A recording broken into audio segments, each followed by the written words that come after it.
Hi, my name is Marie, and I just want to share with you the story that I have written in this book, Innovative Voices, True Stories by Women Awakening a New World. This is a book by Heal My Voice, the 10th book. 8 books are in English and 2 in Swedish. If you want to know more about the books, you can go to healmyvoice.org, or the 2 Swedish books you will find on healmyvoicesweden.com. I am a co-author of 5 of these books and publisher of 3.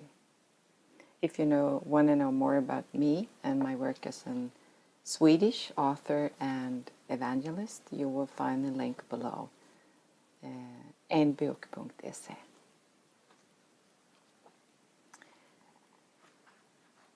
My story in this book is one of 13 stories. It is called Pain Has a Purpose and a Story to Tell.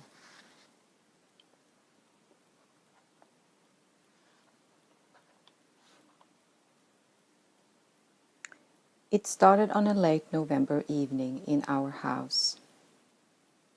Hate was pouring out of my oldest daughter's eyes and her mouth. I just stood there in the hall and took it all in.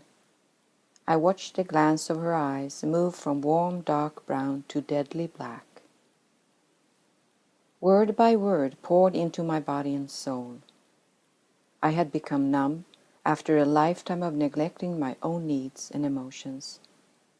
But her wrath broke through my thick armor. Every letter that left her tongue marched right through the cracks in my protection. Slowly something was building up inside of me. I had nothing to hold up that shielded me against this kind of anger.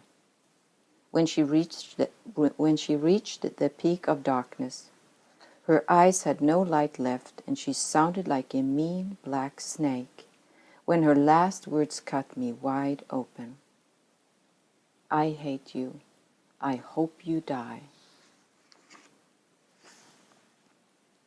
In that moment, my body had had enough.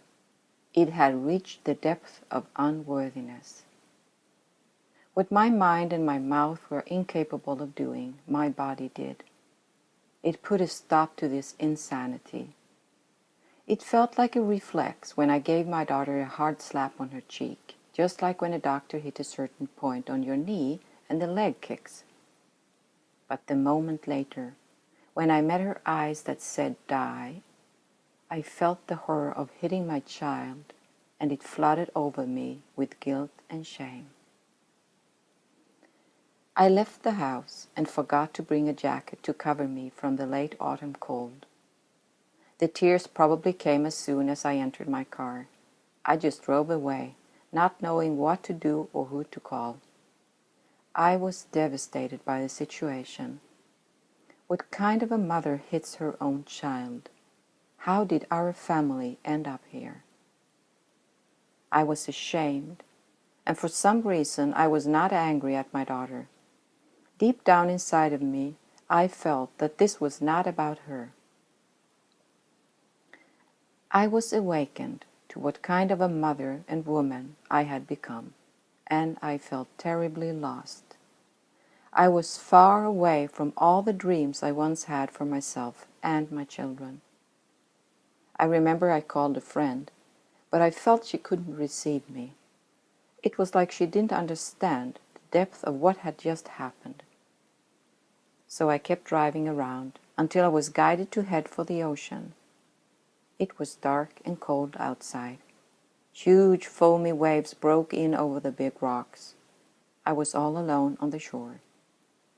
The strong wind undressed me from what was left of my protection.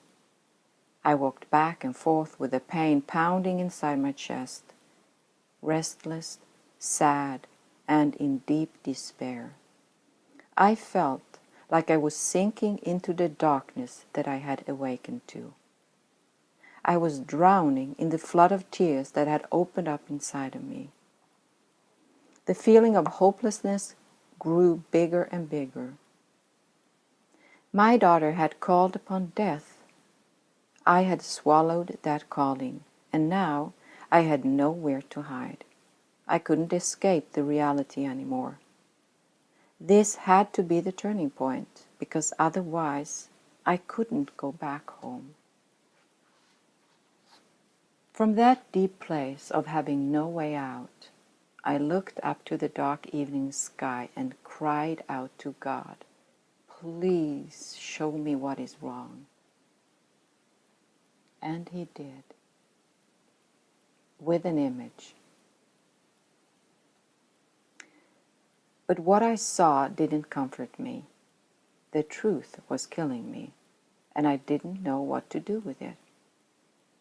I felt heartbroken, and I was in so much pain that I called upon Him again, softer. "Please, God, show me how to solve this horrible situation in my family." And He did again. A second image was given to me, and a small hope lit up in me. I had something to start with, a first step to take. That night I came home and started to draw pictures. I then used them to communicate with my family, to explain what was wrong and how we could solve things.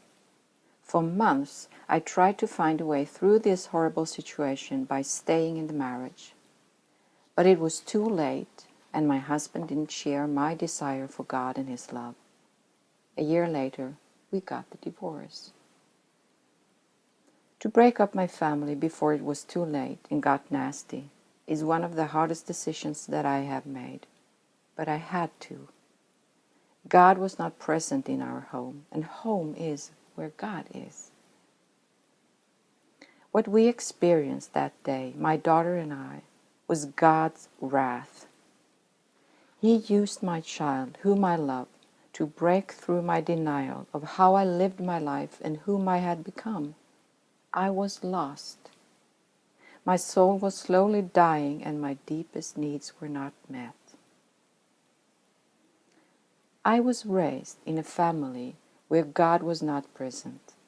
There was no unconditional love to set the boundaries needed when a father is an alcoholic. There was no greater power to seek comfort and guidance from. There was no Jesus that could heal all of our wounds. There was no faith to hold on to in times of struggles. No hope in sight when everything seemed hopeless. And there was no Holy Spirit to bring us back to the light. So, I learned to put the trust in myself and be the source of faith, hope, and love for me and my family. Self-sufficiency became my protection and my safety. That huge wall kept God and His unconditional love out of my life, and me from being the sensual, faithful woman that I am. My daughter called forward my deeply rooted codependency and ordered it to die. That is what love does. It calls for the truth and trusts love to do the healing work. Divine love is so much more than the soft, tender love that wraps me up in compassion and bright light. God's love for me is also a father's love that can't stand to watch me drift away from myself. It is a love that does whatever it takes to awaken me so that I can find my way back to His divine path. Because God transforms pain into purpose. And suffering is a hidden love story with a happy ending and a promise of a new life grounded in love. 11 years have passed since the wrath of God came through my child. During 10 of these years, my main work has been to heal all of the wounds I had inside, to reclaim the image I am of God, to grow in self-love, and to accept whatever life brings to my table and seek God within abundance and poverty, health and weakness, joy and suffering. The images were a gift of communication. I have cared for them with deep love and used them every day. They have grown into a language that I speak fluidly with both words and drawings.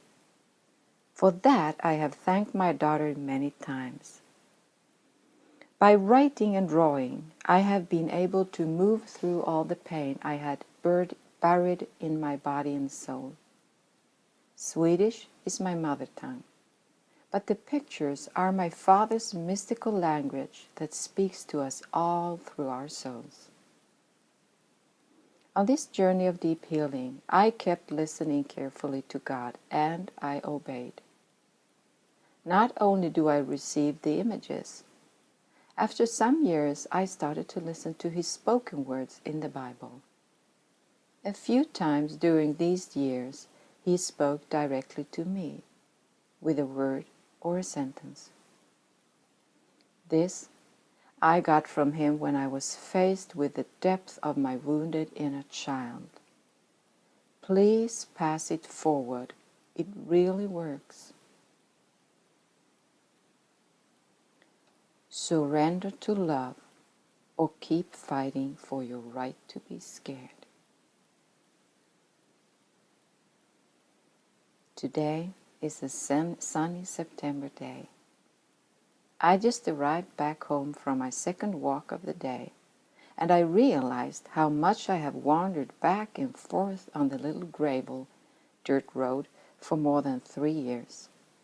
I have walked and talked to God, cried most of the time, but also expressed my gratitude and my love.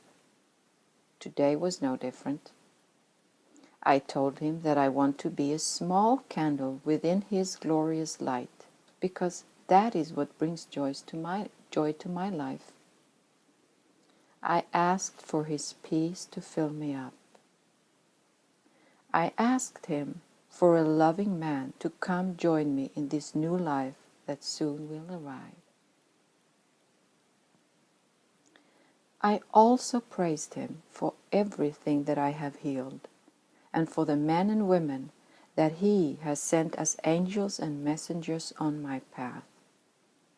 And I cried out of pain. Please, God, help me to deliver this story that marks the end of what started 11 years ago when I called for your help.